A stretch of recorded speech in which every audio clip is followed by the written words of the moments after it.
The click of the handcuffs echoed through the silent first-class cabin like a gunshot. Jasmine, only 17 years old, sat with her head bowed, wrists zip-tied together, while the flight attendant smirked in triumph. They thought she was a fraud. They thought she was a criminal. They had no idea that the private jet pulling up to the tarmac outside didn't belong to the police. It belonged to the man who signed their paychecks. When the cabin door opens, the crew of Flight 902 isn't going to just lose their jobs. They are going to wish they had never been born. This is the story of how arrogance met its end. The recycled air inside the cabin of Stratosphere Airlines Flight 902 smelled of stale coffee and expensive perfume. It was a humid Tuesday afternoon at JFK International Airport, and the humidity seemed to cling to the walls of the jet bridge, following passengers into the tube of aluminum that would take them to London Heathrow. Jasmine sat in Seat 1A, a sanctuary of beige leather and polished walnut veneer. She was 17, though her oversized gray hoodie and noise-canceling headphones made her look younger. She wasn't trying to make a statement. She was just comfortable. Her legs were curled up beneath her, and her attention was entirely focused on a worn copy of a physics textbook resting on the tray table. She adjusted her glasses, pushing them up the bridge of her nose. She had boarded early a perk of the global key status linked to her father's account, and for the last 10 minutes, she had enjoyed the peace. That peace was shattered by the arrival of Beatrice Gentry. Beatrice was a woman who wore her wealth like armor. She was draped in a tweed jacket that screamed old money, but whispered insecurity. Her blonde hair was lacquered into an immovable helmet, and she dragged a Louis Vuitton carry-on down the aisle with the aggression of a tank commander. Beatrice stopped at row 1. She looked at her boarding pass, then at the empty seat 1B, and finally her eyes landed on Jasmine in 1A. The sneer was immediate. It was a visceral reaction, a twitch of the nose, as if she had smelled something rotting. Beatrice didn't see a teenage girl studying. She saw a threat. She saw an anomaly. In Beatrice's world, people who wore hoodies and sneakers did not sit in the first row of international flights. They sat in the back, near the toilets. "Excuse me," Beatrice said. Her voice was sharp, cutting through the low hum of the auxiliary power unit. Jasmine didn't hear her. The noise-canceling headphones were doing their job. Beatrice's face flushed a deep, indignant pink. She dropped her bag with a heavy thud and tapped Jasmine aggressively on the shoulder. Jasmine jumped, startled. She pulled her headphones down around her neck, her eyes wide. "Oh, sorry, I didn't see you there." "Clearly," Beatrice snapped. She gestured vaguely at the cabin around them. "You need to move." Jasmine blinked, confused. "Excuse me?" "You need to move," Beatrice repeated slower this time, as if speaking to a toddler. "This is first class. The economy section is that way." She pointed a manicured finger toward the rear of the plane. "You're in my way, and you're in the wrong seat." "I'm in seat 1A, Jasmine said softly. She reached for her phone to show her digital boarding pass, but Beatrice waved her hand dismissively. "Don't bother. I know how this works. You kids sneak up here while the crew is busy loading bags, hoping to snag a selfie or a glass of champagne before they kick you out. Well, the game is up. Move, now." "Ma'am, I have a ticket," Jasmine said, her voice trembling slightly but remaining firm. "My father booked this seat." Beatrice let out a short, cruel laugh. "Your father? Unless your father is a rapper or a drug dealer, I highly doubt he booked a $10,000 seat for a child dressed like that." She looked Jasmine up and down with pure disgust. "I am a Platinum Medallion member. I pay for peace and quiet, not to sit next to some street urchin who snuck past the gate agent." I didn't sneak, Jasmine said, her frustration rising. If you check with the stewardess. Oh, I will check with the stewardess, Beatrice hissed. She turned around and pressed the call button overhead. She pressed it once, then twice. Then she held it down. Jasmine put her headphones back on her hands, shaking slightly. She had dealt with people like Beatrice before at private schools, at country clubs where her father played golf. But usually they were subtle. This woman was a sledgehammer. Seconds later, the curtain separating the galley from the cabin whipped open. Patricia the purser and lead flight attendant marched out. Patricia had worked for Stratosphere Airlines for 20 years. She was tired, her feet hurt, and she had zero tolerance for delays. She saw the call light, saw Beatrice standing in the aisle, and immediately fixed a plastic smile on her face. Is there a problem, Ms.? Patricia trailed off, looking at Beatrice. Mrs. Gentry, Beatrice corrected haughtily. And yes, there is a massive problem. I paid for a first-class experience. I did not pay to run a daycare center for stowaways. She jabbed a finger at Jasmine. This girl refuses to leave my row. She claims she has a ticket, which is obviously a lie. Get her out of here before I call airport security. Patricia turned her gaze toward Jasmine. She took in the hoodie, the sneakers, the messy bun. Then she looked at the pristine, expensive leather of the seat. Patricia didn't check her manifest. She didn't ask for Jasmine's boarding pass. She made a calculation based on 20 years of biases and fatigue. Miss, Patricia said, her voice dropping the customer service sweetness and becoming steely. Let's see your boarding pass. But Jasmine unlocked her phone and held it up. The screen clearly displayed Jasmine Washington. Seat 1A, Group 1. Patricia squinted at the screen. She didn't scan it. She didn't verify it against her tablet. She looked at the name. Washington. It's a screenshot, Beatrice interjected. Kids do it all the time. They Photoshop these things. Look at her. Does she look like she belongs here? Patricia looked back at Jasmine. Is this a screenshot, miss? No, it's the app, Jasmine said, tapping the screen to show it was live. Refresh it if you want. Patricia felt a surge of irritation. She didn't want to deal with technical support. She wanted the plane to push back so she could start the drink service and go home. Mrs. Gentry was a frequent flyer. Her profile was likely loaded with miles. This girl, she was nobody. The app can be hacked, Patricia said, making up a rule on the spot.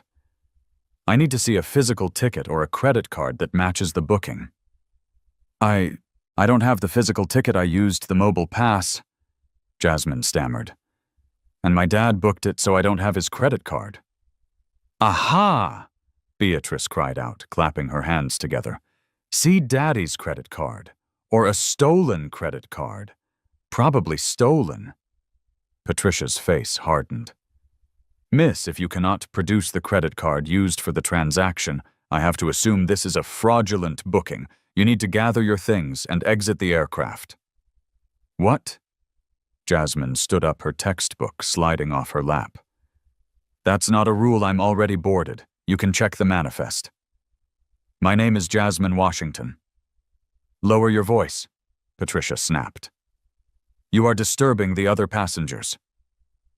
By now, the rest of first class was boarding.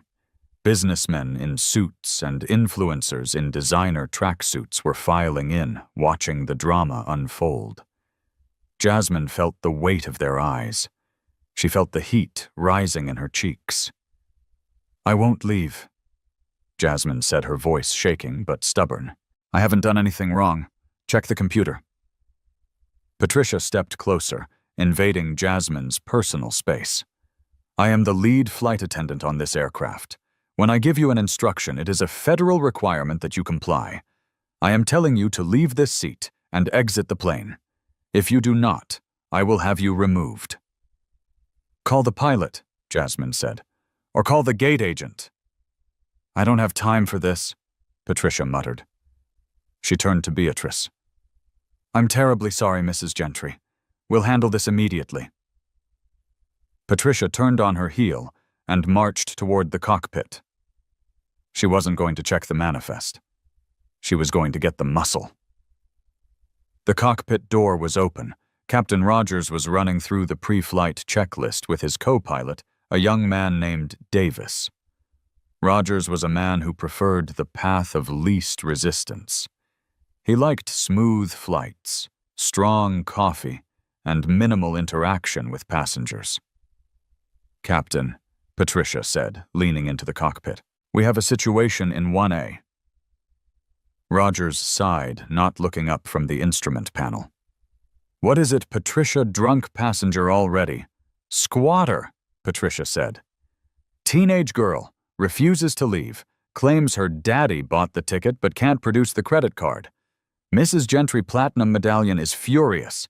The girl is causing a scene, shouting, refusing to follow crew instructions." Rogers frowned. "A squatter in first, did she sneak past the gate?" "Must have," Patricia said. "She's holding up the boarding process. I told her to leave and she got aggressive." "Aggressive?" Rogers turned in his seat. Aggression was a key word. Aggression meant threat. "Did she threaten you?" Patricia hesitated for a split second, then nodded. "She's belligerent. I don't feel safe with her in the cabin and certainly not in the front row. We need her off." Rogers unbuckled his seatbelt. "Right, I'll handle it. Call the gate, tell them we might need port authority if she doesn't walk." Back in the cabin, Jasmine was typing furiously on her phone. She was texting her father. "Dad, they are trying to kick me off. Flight 902. Help." The message failed to send. The signal in the metal tube was weak, and the Wi-Fi hadn't kicked in yet. She tapped the screen frantically. "Retry, retry." "Put the phone away," Beatrice barked from the aisle. "You're probably texting your gang to come cause trouble." "I'm texting my father," Jasmine said through gritted teeth. Captain Rogers emerged from the cockpit, his hat tucked under his arm, his 4 stripes gleaming on his shoulder epaulets. He was a large man, imposing. He walked up to row 1. "Is this the passenger?" Rogers asked Patricia. "Yes, Captain." Rogers looked down at Jasmine. He didn't see a terrified teenager. He saw a problem that was delaying his departure slot. "Miss, grab your bags. You're getting off." "Captain, please," Jasmine pleaded. "I have a ticket. My name is Jasmine Washington. If you just look at your iPad." "I don't need to look at anything," Rogers interrupted, his voice booming. "My purser tells me you are being unruly and refusing crew instructions. That is a federal offense. I am the commander of this aircraft. I am ordering you to deplane." "I am not unruly. I'm sitting in my assigned seat." Jasmine stood her ground, tears welling in her eyes. "This woman is harassing me." She pointed at Beatrice.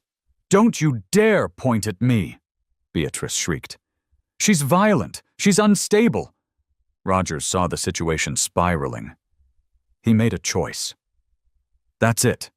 Patricia, get the restraints." The air in the cabin seemed to freeze. "Restraints?" Jasmine whispered. "For what?" "For interfering with a flight crew," Rogers said coldly. "You have 2 seconds to walk, or we drag you." Jasmine looked around the cabin. A man in seat 2C looked down at his shoes. A woman in 3A was filming with her phone, but no one spoke up. They were all afraid of the delay. They were all afraid of the captain. "I won't leave," Jasmine said. "I paid for this seat." Rogers nodded to Patricia. "Do it." Patricia reached into a compartment in the galley wall and pulled out a set of heavy-duty plastic flex cuffs. These weren't the flimsy zip ties you buy at a hardware store. These were aviation-grade restraints meant for drunk, violent men. Rogers stepped into the row, grabbing Jasmine by the arm. His grip was bruising. He yanked her out of the seat. Ow! You're hurting me, Jasmine cried out. Stop resisting, Rogers shouted, twisting her arm behind her back. I'm not resisting. Patricia moved in, looping the plastic cuffs around Jasmine's slender wrists. She pulled them tight. Zip. The sound was sickeningly loud. Jasmine gasped, the pain sharp against her skin. She was spun around and shoved back down into seat 1A. Stay there, Rogers commanded. Patricia, call the tower. Tell them we need police at the gate. We aren't pushing back until she's in custody. Beatrice Gentry smirked, smoothing down her tweed jacket. Finally, some law and order. Jasmine sat with her head down, the humiliation burning hotter than the pain in her wrists. She couldn't wipe the tears falling from her face because her hands were bound behind her back. She closed her eyes and prayed the message to her father had gone through. 10 minutes passed. The atmosphere in first class was suffocating. Jasmine sat motionless, the plastic cuffs digging into her skin, cutting off circulation. She tried to shift her weight, but every movement drew a glare from Patricia, who was standing guard at the front of the galley like a prison warden. The other passengers were growing restless. The plane wasn't moving. The air conditioning hadn't fully kicked in, and the heat was rising. How long is this going to take? Beatrice complained, fanning herself with a safety card. I have a connection in London. The police are on their way. Mrs. Gentry, Patricia assured her. Once they haul her off, we'll be in the air in no time. Jasmine stared at the floor. She focused on breathing. In, out. Don't cry. Don't give them the satisfaction. Suddenly the pilot's voice came over the intercom, but it sounded different. Strained. Folks, this is the captain. We have a slight situation. Ground control has ordered us to hold our position. We've been denied clearance to push back. We're just waiting on some clarification from the tower. Patricia frowned. That was odd. Usually the police just boarded, took the problem passenger, and left. Why hold the clearance? She looked out the porthole window of the aircraft door. Below on the tarmac, chaos was unfolding. Usually the tarmac is a choreographed dance of baggage carts and fuel trucks, but now 3 black SUVs were tearing across the runway. They weren't police cars. They were massive armored Cadillac Escalades with tinted windows. They ignored the designated vehicle lanes, cutting straight across the taxiway, forcing a Delta jet to slam on its brakes. What in the world? Patricia muttered, pressing her face against the glass. The SUVs screeched to a halt right next to the jet bridge of Flight 902. The doors of the lead vehicle flew open. 4 men in dark suits jumped out. They weren't airport security. They were private security built like linebackers, wearing earpieces, moving with terrifying precision. Then the rear door of the middle SUV opened. A man stepped out.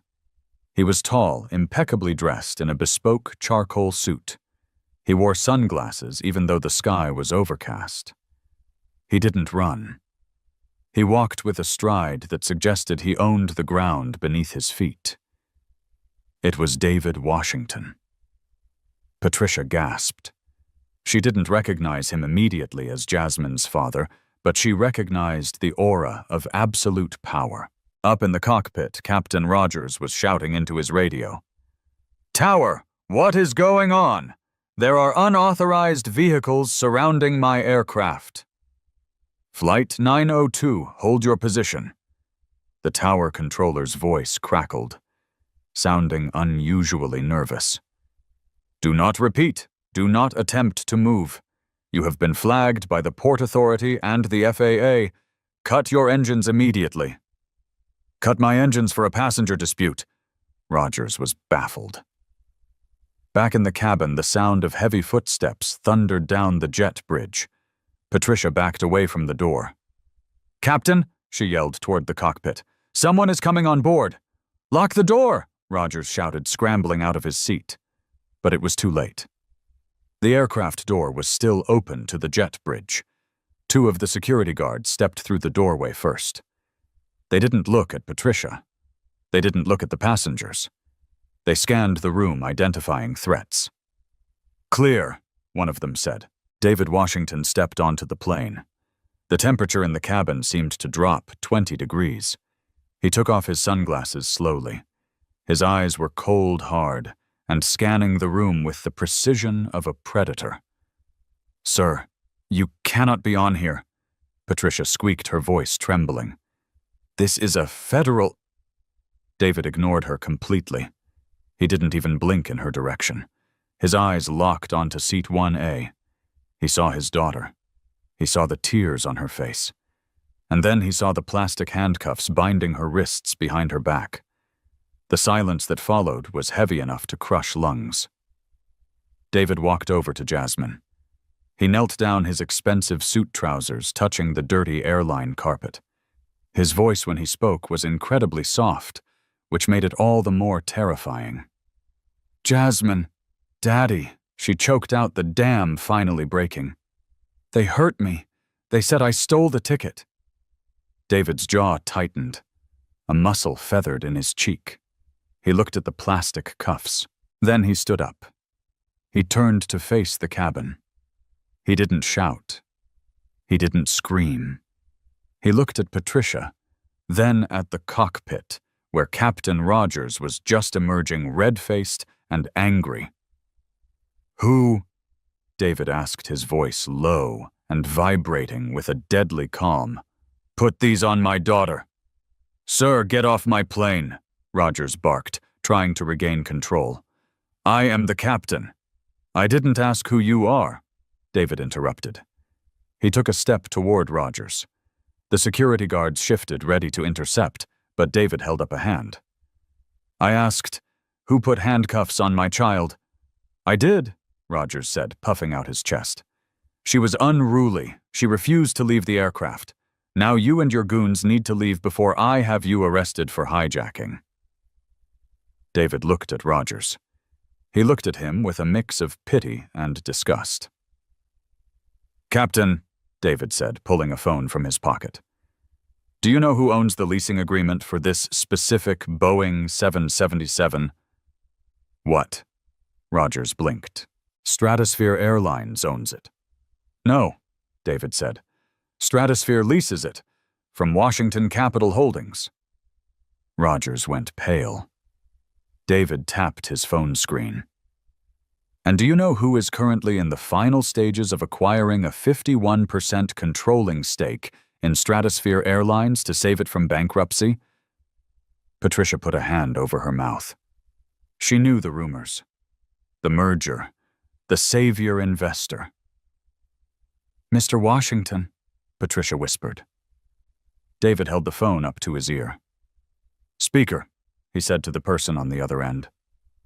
A voice boomed through the phone, loud enough for the first few rows to hear. It was the CEO of Stratosphere Airlines, a man named Marcus Thorne, not the band one, let's say Arthur Pendleton. David, are you there? I'm so sorry. I just heard from the airport manager. Please tell me it's a misunderstanding." "Arthur," David said, his eyes never leaving Captain Rogers' face. "I'm standing in first class on flight 902. Your staff have assaulted my 17-year-old daughter. They have handcuffed her. They have accused her of theft." There was a gasp on the other end of the line. "Oh my God. David, Arthur," David continued, "I am pulling the deal.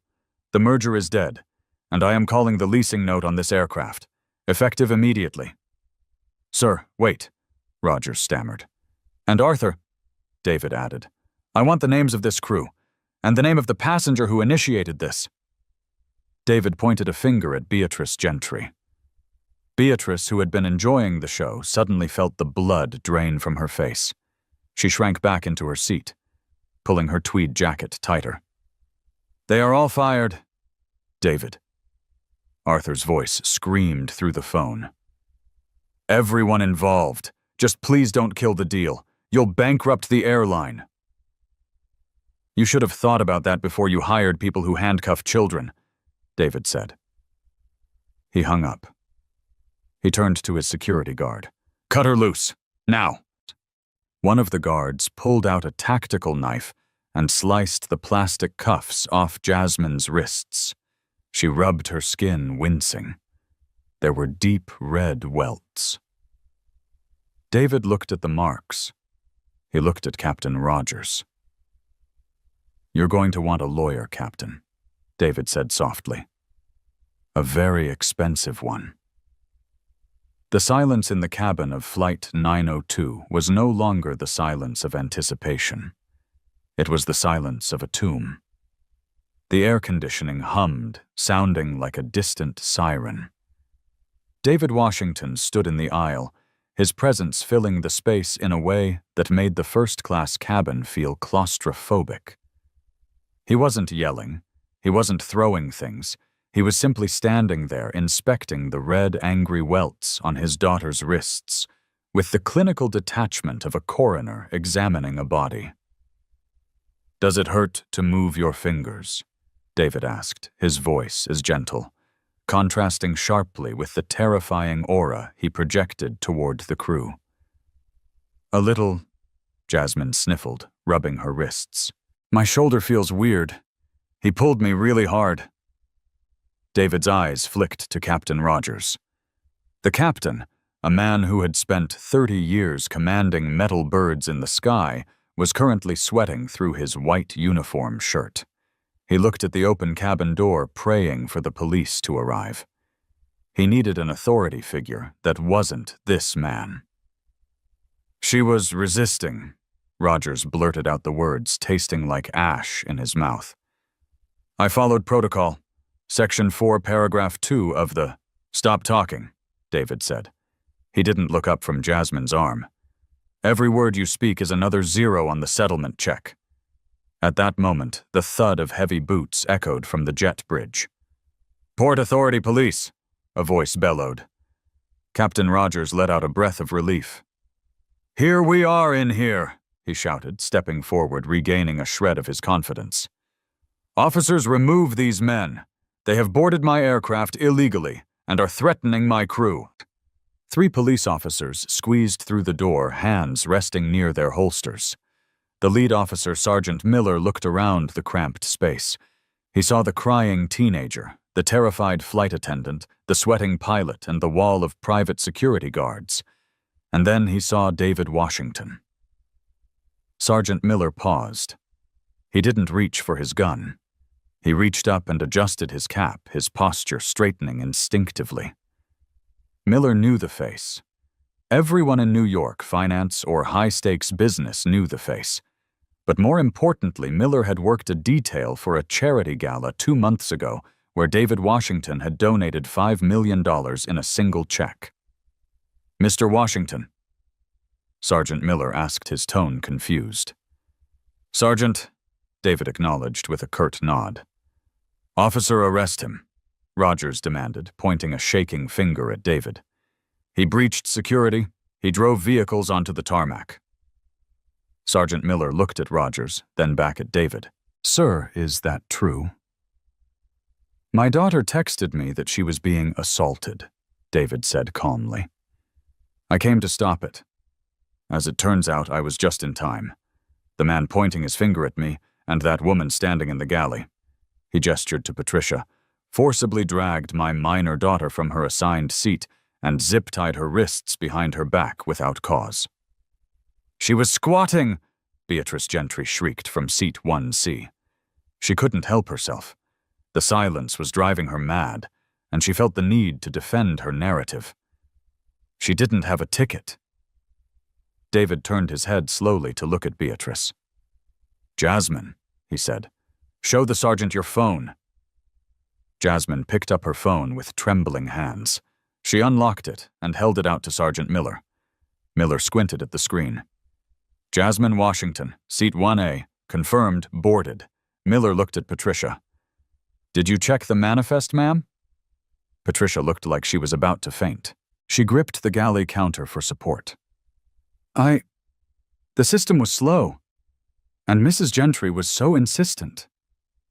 And the girl looked— She looked what? David asked. Finish the sentence. Patricia opened her mouth, but no sound came out. She couldn't say it. She couldn't say poor. She couldn't say black. She couldn't say suspicious. She didn't check, Miller concluded. He turned to Captain Rogers.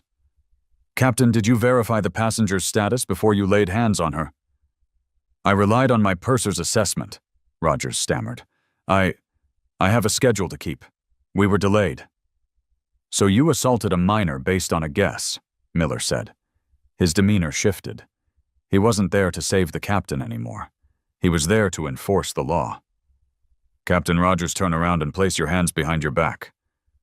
What? Rogers gasped. You can't be serious. I am the captain of this vessel. Not right now, you're not, Miller said, pulling his handcuffs from his belt. You are under arrest for assault and battery on a minor. You too, ma'am. He nodded at Patricia. No? Patricia wailed. I was just doing my job. Your job is to serve drinks and ensure safety, not play riot police with a teenage girl who has a valid ticket, Miller said.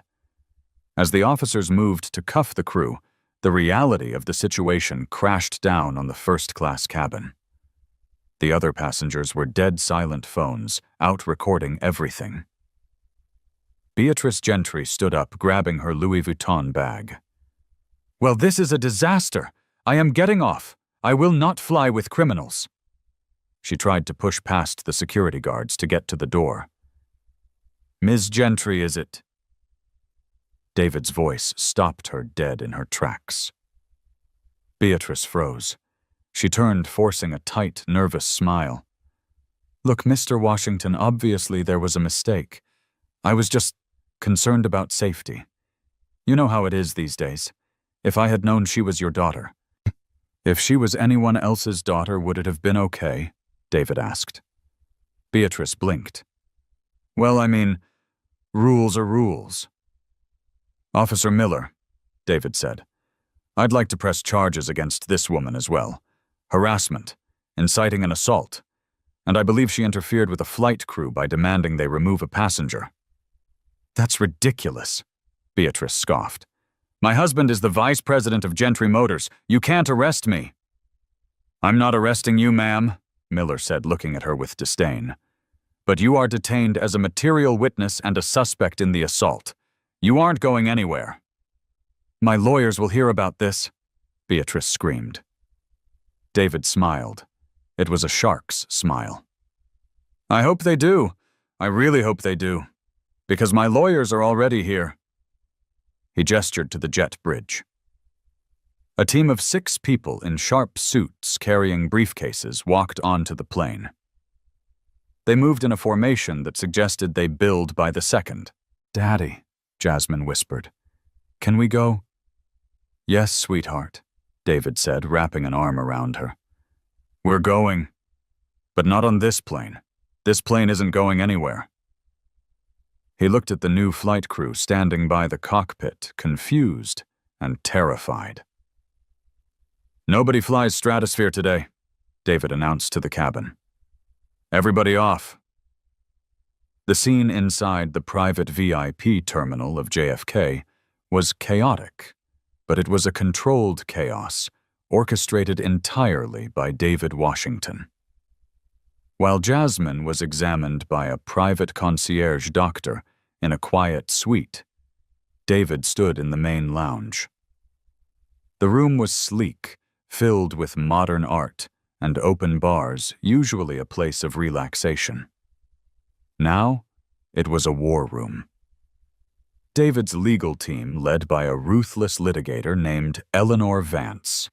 Note, Vance is on the forbidden list. Let's correct this. Led by a ruthless litigator named Catherine Price, had commandeered 3 large tables. They were already drafting motion subpoenas and press releases.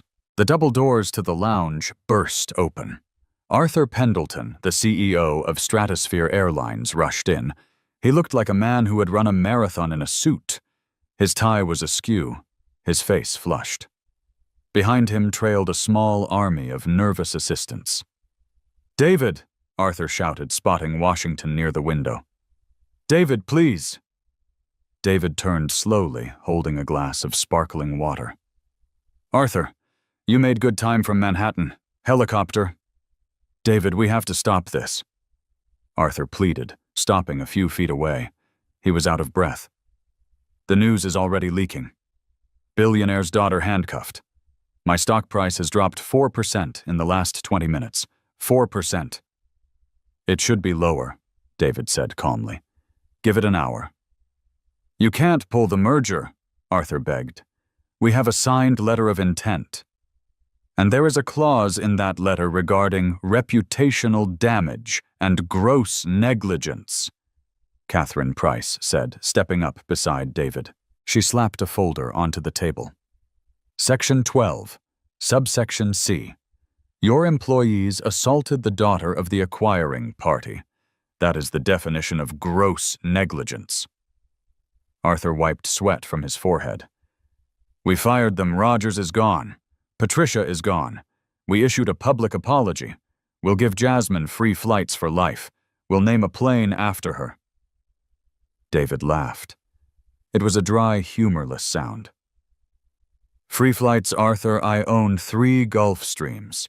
Do you think my daughter needs a voucher? He took a step closer to the CEO. You built a culture, Arthur. A culture where a woman like Beatrice Gentry feels comfortable ordering your staff around like servants. A culture where your captain feels it's acceptable to bruise a child because she didn't look right.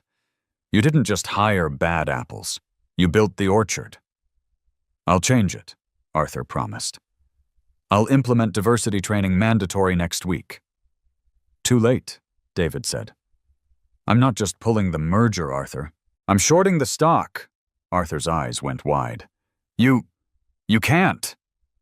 I already have, David said, and I'm calling the lease on the 777s. All 12 of them. You have 24 hours to return my aircraft to the hangar. That will ground half our transatlantic fleet, Arthur cried. You'll bankrupt us.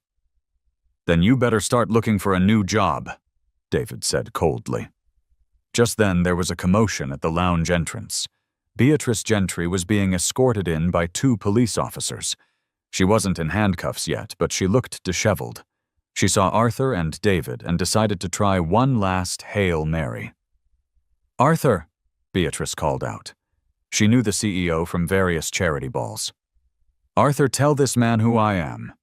Tell him he's making a mistake. Arthur looked at Beatrice with pure hatred. She was the spark that had burned down his company. I don't know you, Arthur spat. What? Beatrice gasped. I'm a platinum medallion. I spend $50,000 a year with you. Not anymore, Arthur said. I'm banning you, for life. If you step foot in a Stratosphere airport, you'll be arrested for trespassing. You can't do that, Beatrice shrieked. Actually, Catherine Price interrupted, looking at her tablet. It gets worse for you, Mrs. Gentry. We just ran a quick background check. Beatrice froze. That's illegal. Public records are public, Catherine said, smiling thinly. It seems Gentry Motors is currently in the middle of a liquidity crisis. Your husband is leveraging assets to keep the factory open. And, oh, this is interesting. The credit card you used to book your flight, it was declined twice before going through. You're maxed out, Beatrice. The room went silent. Beatrice's face turned a deep shade of crimson. The wealthy, powerful facade crumbled instantly. You're not rich, David said, his voice dripping with disdain. You're drowning. And you took out your insecurity on a teenager because she was happy and comfortable, and you are miserable. That's a lie, Beatrice yelled, but her voice cracked. My team is contacting your husband's creditors as we speak, David said. I imagine they'll be very interested to see the video of you assaulting a minor while claiming to be high society. It's bad for the brand, Beatrice. Please, Beatrice whispered the fight, leaving her body. Please don't. Officer, David nodded to the police. She's all yours. As Beatrice was led away, sobbing, and Arthur stood amidst the ruins of his career. The door to the medical suite opened. Jasmine walked out. She had a bandage on her wrist and an ice pack on her shoulder. David immediately turned his back on the CEO of Stratosphere. The business war was over. He had won. Now he was just a father. "Ready to go home, Jas?" he asked softly. "Yeah," she said, looking at the devastation in the room, the weeping woman, the pale CEO, the army of lawyers. "Dad, yes." "Did you really buy the plane?" "No," David smiled, guiding her toward the exit where his private car was waiting. "I repossessed it. There's a difference." As they walked out, Arthur Pendleton slumped into a chair, putting his head in his hands. His phone began to ring. It was the board of directors. He didn't answer. The physical bruises on Jasmine's wrists would heal in a week, but the digital footprint of Flight 902 was permanent. While David Washington was dismantling Stratosphere Airlines in the boardroom, the court of public opinion was convening on TikTok, Twitter, and Instagram. The passenger in seat 3A, a 20-something influencer named Chloe, who had remained silent during the altercation, had not been idle. She had recorded the entire incident from Beatrice's first sneer to the moment David walked onto the plane like a mythological god of vengeance. She uploaded the video 20 minutes after deplaning. She titled it, "Karen and Captain Handcuff Teen Girl. You won't believe who her dad is." By the time David and Jasmine arrived at their penthouse in Manhattan, the video had 4 million views. By dinner time, it had 20 million. The footage was damning. It showed Jasmine sitting quietly. It showed Beatrice screeching like a banshee. It showed Captain Rogers manhandling a minor. And the climax, the arrival of the black SUVs and David's icy dismantling of the crew, was being hailed as cinematic justice. The internet detectives went to work immediately. Beatrice Gentry was the first domino to fall. Doxing is ugly, but in this case, the internet felt it was necessary. Her home address in Greenwich, her phone number, and her husband's business email were plastered across forums. At the Gentry household, the atmosphere was toxic. Robert Gentry, Beatrice's husband, had spent the last 10 years building Gentry Motors into a respectable luxury dealership network. He was watching CNN when the story broke. The Chiron read, "Airline horror teen assaulted. Suspect identified as wife of auto tycoon." Robert's phone began to ring. It wasn't customers. It was the bank. It was the brand representatives for the European luxury cars he sold. They were pulling his franchise licenses. No luxury brand wanted to be associated with the Gentry name. Robert walked into the living room where Beatrice was drinking vodka, staring blankly at the wall. "You're done," Robert said, his voice flat. "Robert, please," Beatrice sobbed. "I was stressed. It was a misunderstanding." "A misunderstanding." Robert threw his tablet onto the couch next to her. The video was playing on a loop. "You called a child a street urchin. You destroyed my business in 5 minutes. Do you know how many cancellations we've had in the last hour? The dealership is dead, Beatrice. We are insolvent." "David Washington said he would ruin us," Beatrice whispered. "He doesn't have to," Robert said, loosening his tie. "You did it yourself. I'm freezing the joint accounts. My lawyer is coming over in the morning. Not for the business, for the divorce." "You can't leave me," Beatrice screamed. "I have nothing." "You should have thought about that before you put handcuffs on a billionaire's daughter," Robert said, walking out the door. Patricia the purser fared no better. She wasn't wealthy, so she didn't lose a fortune, but she lost her identity. Stratosphere Airlines fired her publicly before the sun went down to try and save face. But the internet never forgets. A GoFundMe, set up by her sister to help with her legal fees, was flagged and taken down for violating terms of service regarding hate speech and violence. She was unhireable. No airline, no train service, not even a bus company would trust her with passengers.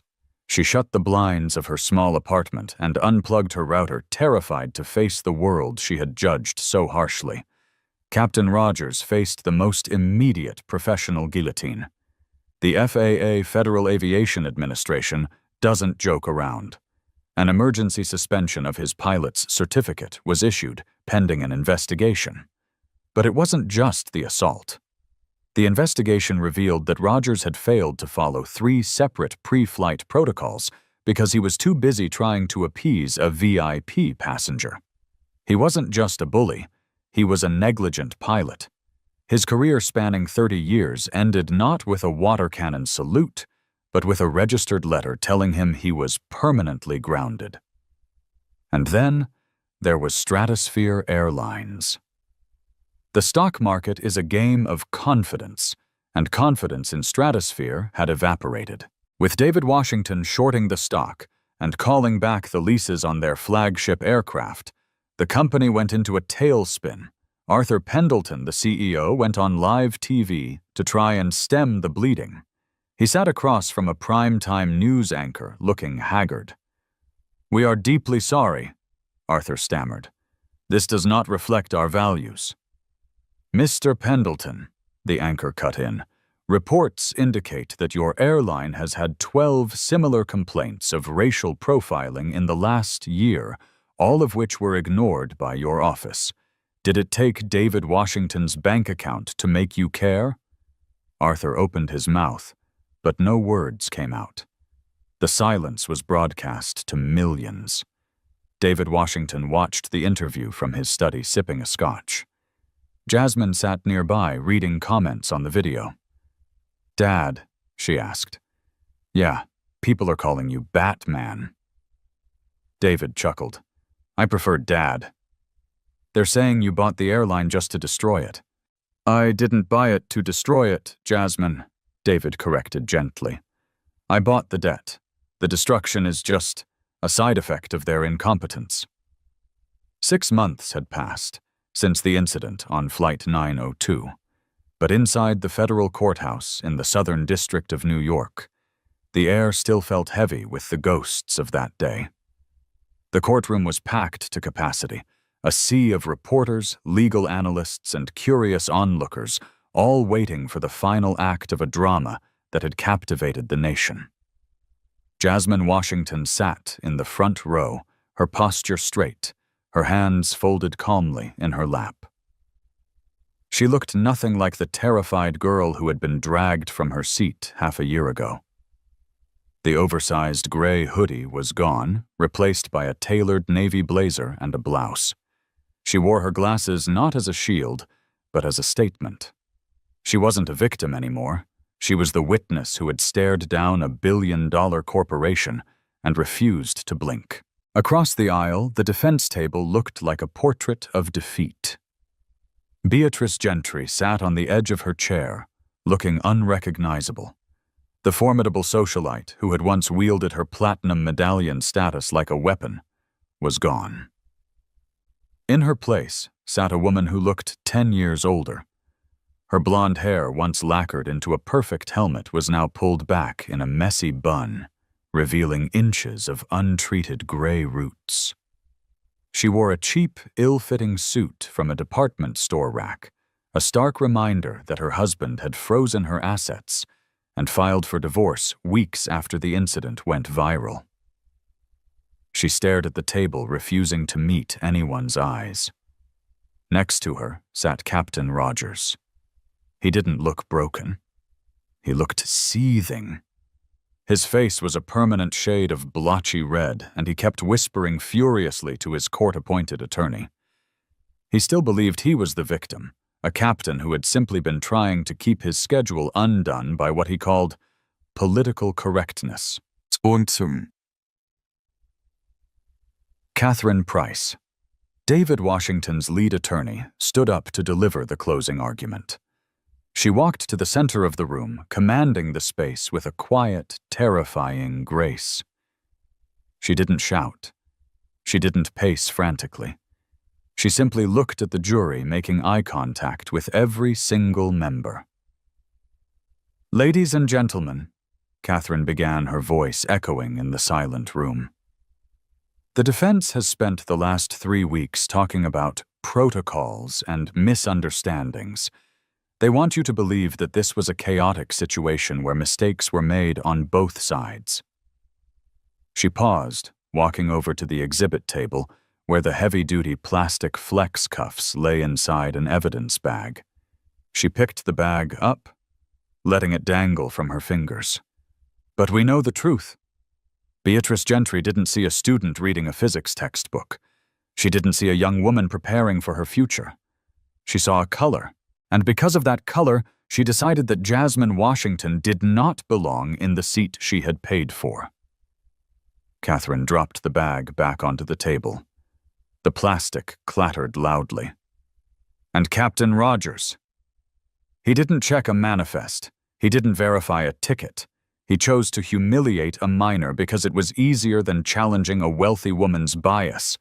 They stripped Jasmine of her dignity, bound her like a dangerous criminal, and mocked her fear. They didn't just break the rules of aviation. They broke the basic covenant of human decency." She turned back to Jasmine, offering a small, reassuring nod, before facing the jury one last time. "Send a message. Tell them that dignity is not for sale." The jury deliberated for less than 2 hours. When they returned, the foreman, a middle-aged schoolteacher, stood up. His hands were shaking slightly as he held the verdict sheet. "In the matter of Washington v. Gentry Rogers and Stratosphere Airlines," the foreman announced, his voice steadying, "we find the defendants liable on all counts." A collective gasp rippled through the gallery. The damages were astronomical. Beatrice Gentry was ordered to pay $500,000 in punitive damages. As she heard the number, Beatrice put her head in her hands and began to weep silently. With no assets and a ruined reputation, her wages would be garnished for the rest of her life. She would spend every remaining year paying for those 10 minutes of arrogance. Captain Rogers was hit with a $250,000 civil judgment. But the hammer dropped harder a moment later when the judge announced that the evidence of his physical handling of a minor was being referred to the district attorney for criminal battery charges. Bailiffs moved in behind him immediately. He wasn't walking out of the courthouse, he was being processed. But the death blow was reserved for the airline. The jury awarded Jasmine Washington $50 million in damages for emotional distress, civil rights violations, and gross negligence. Stratosphere Airlines, already teetering on the edge of bankruptcy due to David's aggressive financial maneuvering and the public boycott, could not survive the hit. The verdict was the final nail in the coffin. The following morning, the once mighty airline filed for Chapter 7 liquidation. The brand ceased to exist. 3 months after the trial, the air was crisp and cold at Teterboro Airport in New Jersey.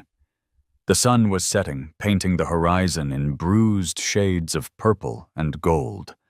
David and Jasmine stood on the private tarmac, the wind whipping at their coats. In front of them sat a magnificent machine, a brand-new Boeing 787 Dreamliner. It had been stripped of the Stratosphere livery and repainted in a deep midnight blue that seemed to shimmer in the fading light. There was no corporate logo on the tail. Instead, there was a simple, elegant, stylized symbol of a physics atom in silver. "Is this yours?" Jasmine asked, her breath catching in her throat. The sheer size of the aircraft was overwhelming. "No," David said, a small smile playing on his lips. "It belongs to the Washington Foundation for Aviation Diversity." He placed a hand on her shoulder, guiding her toward the mobile stairs. "Stratosphere is gone, Jazz, but the planes were still there. I bought them all out of liquidation for pennies on the dollar. We're scrubbing the name off every single one of them." "What are you going to do with a fleet of jets?" she asked, looking up at him. "We're starting a flight school," David explained, his voice filled with pride. "A program for kids who look like you. Kids who want to be pilots, engineers, and physicists, but who get told they don't belong in the front row. We're going to give them wings." Jasmine stopped at the bottom of the stairs. She looked at the massive plane, then back at her father.